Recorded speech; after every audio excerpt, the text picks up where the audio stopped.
ઘણા લોકો એવું કહેતા હોય કે કથાને વારંવાર હું સાંભળા કરવી, કથામાં નવું બીજું શું હોય? કથાની તો બધાને ખબર જ છે. વારંવાર કથા સાંભળવાથી તો ખોટો આપણો સમય બગડે, સમયનો ખોટો બગાડ કરવો, દુરુપયોગ કરવો, કે જે વાતો એકની એક વાતો આપણે વારંવાર કર્યા કરીએ છીએ ત્યારે આપણો સમય નથી બગડતો.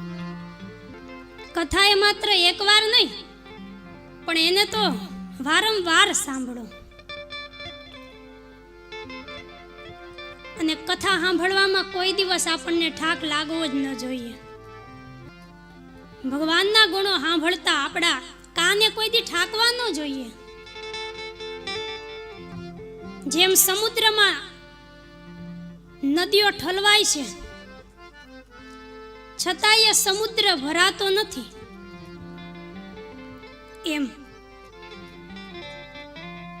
ભગવાનની કથારૂપી નદીઓ આપણા કાનમાં ઠલવાયા કરે અને છતાંય આપણા કાન એ ધરાય નહીં, ઠાકે નહીં, ભરાય નહીં. એવા માણસના હૃદયમાં ભગવાન એ નિવાસ કરે છે. ભગવાનના ગુણગાન ગાવામાં કે સાંભળવામાં કોઈ દિવસ માણસે ઠાકવું ન જોઈએ.